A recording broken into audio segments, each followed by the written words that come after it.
Respected Professor Dhananjaya, Shri Colin Hughes, Shri Sudhanva, Professor Matthews, and Shri Prashant, and of course, most importantly, the students of this institution, and finally, the parents and guests. First of all, I am very, very thankful to Shri Sudhanva for giving me this opportunity to be part of this momentous occasion. Congratulations on completing 10 wonderful years.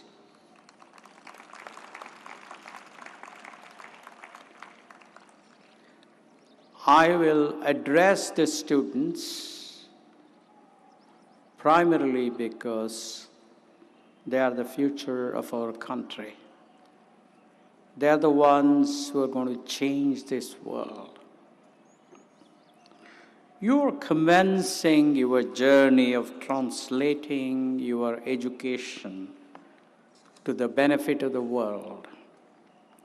May every one of you realize your potential fully and wholly to make this country and this world a better place for you, for me, and the entire world. You have received this education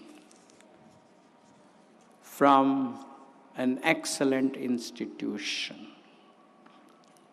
I can say that because I have been taught by Professor Dhananjaya 53 years ago, and I know Shri Sudhanva fairly well.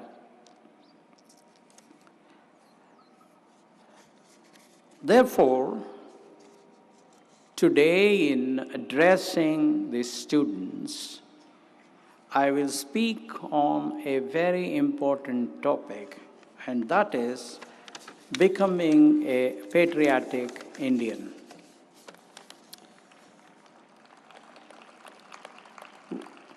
What is patriotism? To me, patriotism is not just singing our national anthem or draping myself in our national flag. These are important and sometimes necessary, but certainly not sufficient. To me, patriotism is about working ethically and wholeheartedly in our chosen sphere to enhance public good. What do I mean by that? It means working efficiently, swiftly, effectively, honestly, and in a cooperative and collaborative manner with the interfaces of the state and the central governments to make our public governance system strong, robust, and enduring. It is about conducting ourselves in a manner that enhances the confidence of our next generation in our public institutions. It is about making the next generation proud of our country through our actions. It is also about enhancing the prestige of India abroad through our performance on international platforms. It is about keeping our streets, our roads, our lakes, and our rivers, and anything that belongs to the public in the best condition. Naturally, as a student, you keep thinking about what is it that you can do in this gigantic task of improving public governance. After all, being students, there is not much interaction you would have with the state agencies unless you become a civil servant. Let me suggest a few things that you can do to make our country stronger. First, you have to develop high aspirations in matters of public good. After all, aspirations build civilizations. You must aspire that India becomes the best administered country in the world and a model of fairness, transparency, and accountability. You want every Indian to have the best standard of living in the world. You want India to become the largest exporter in the world. You want India to have a seat on the Security Council. You want India to have the best educational system in the world so that every other nation would want to send their young men and women to India for education like the US and the UK have become today. You want India to have the best defense forces in the world. I can go on and on and on. You get the point, right? Now, my young friends, these may appear impossible, but let's remember that a plausible impossibility is better than a convincing possibility. Now, these things do not happen because of mere speeches and slogans.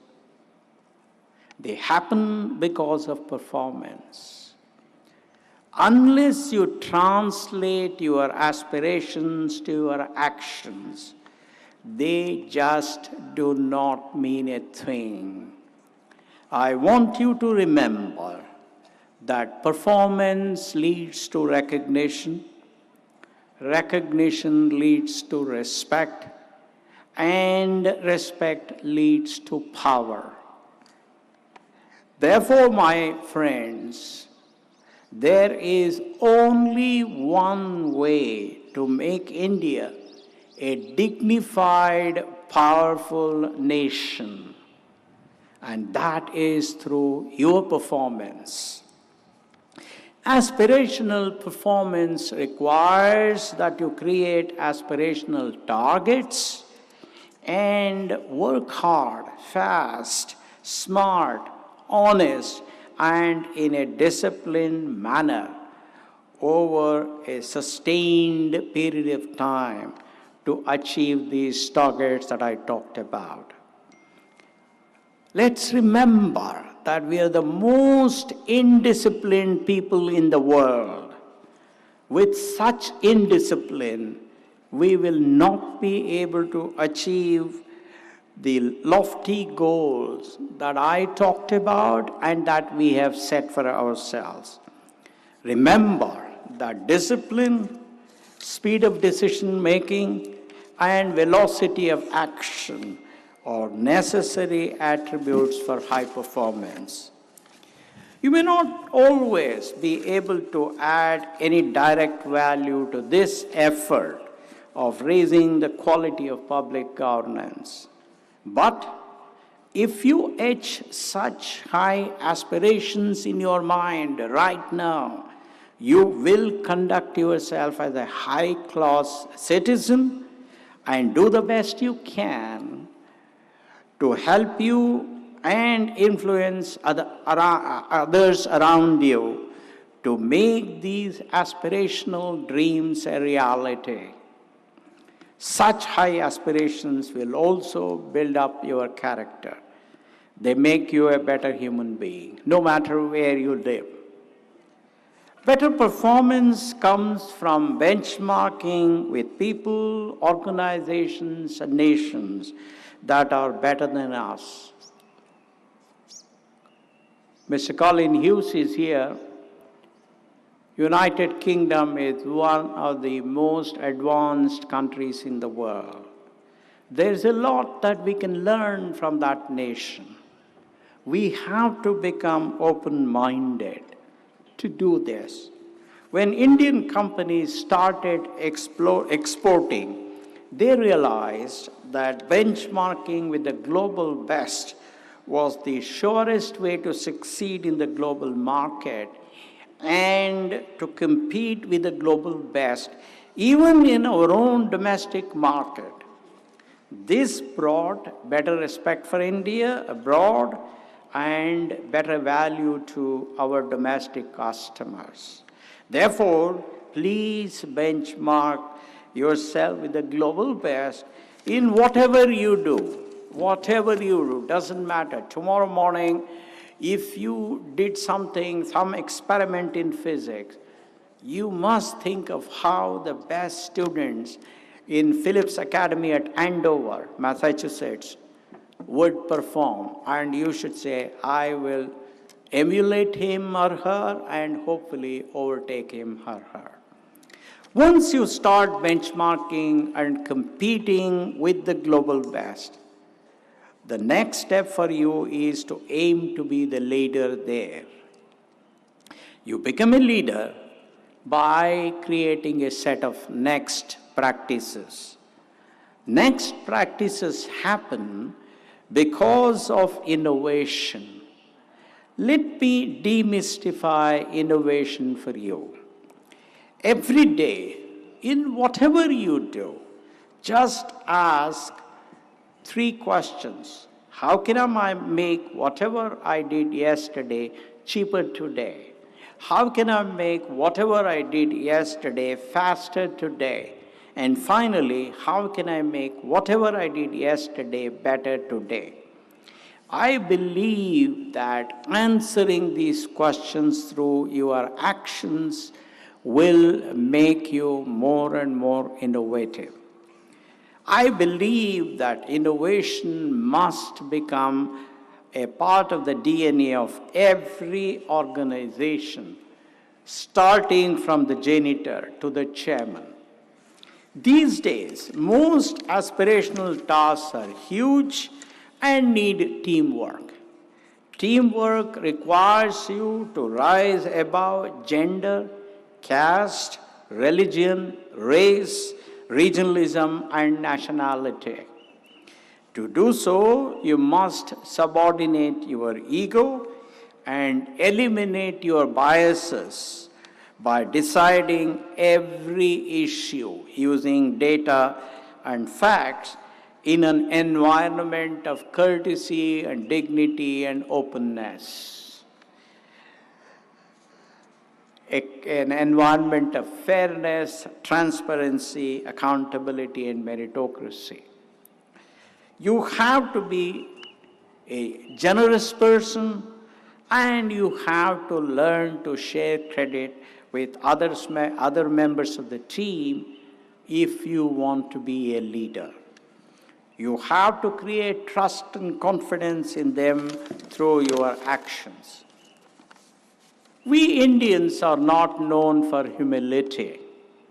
Even the famous Persian logician and writer Al-Biruni has commented on it after spending 32 years in India in the 10th century AD and holding discussions with several Indian pundits. You must change this lacuna in our psyche. Humility requires grace, courtesy, self-confidence, and generosity. And these become proper when you exhibit them from a position of power, not when you are weak. That is the best way to win over your critics. We are also the most thin-skinned people in the world. We see insults where none is meant. In fact, I must say that for us to learn to take our criticisms objectively, the best nation in the world that we should follow is United Kingdom. Where else in the world can you see a play in a theater being enacted to criticize Prince Charles? And everybody, including Prince Charles, took it, with a sense of humor. That is the level of open-mindedness. That is the level of looking at criticisms objectively that you people have to learn. When somebody criticizes you or India, do not lose temper. Sit down with him or her, ask for data and facts, and argue rationally. Hold the argument in a courteous and agreeable manner. That is the best way to win over your critics. If the other party has better data than you, accept their argument with grace, learn from them, and become a better informed person. Some of you will work in international teams when you grow up, when you finish your studies, your college studies and postgraduate studies and all. To be successful in such teams, you have to communicate what you want to achieve clearly and unambiguously. You must learn to commit to specific quantifiable targets. You must learn to bring bad news to the table early and proactively. You have to embrace the universal values of discipline, openness to new ideas, meritocracy, honesty, courtesy, fairness, accountability, and respect for other cultures. Remember that this institution, this wonderful school, has given you a passport to better respect and better prosperity, at least in the first step for yourself. The hallmark of a civilized individual is to show gratitude to those that have made you more than what you were. Therefore, at a time when you are all successful, at a time when you start earning, please contribute generously to make this institution even stronger, to serve even a larger number of smart students like you. Remember the words of John F. Kennedy, who said that a society that cannot help the many that are poor cannot save the few who are rich. Your betterment lies in the betterment of the entire society of India and the world.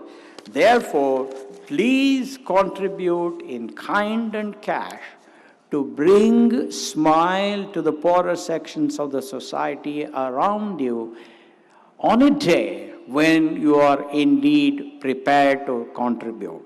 Finally, remember that a happy mind achieves bigger things than otherwise.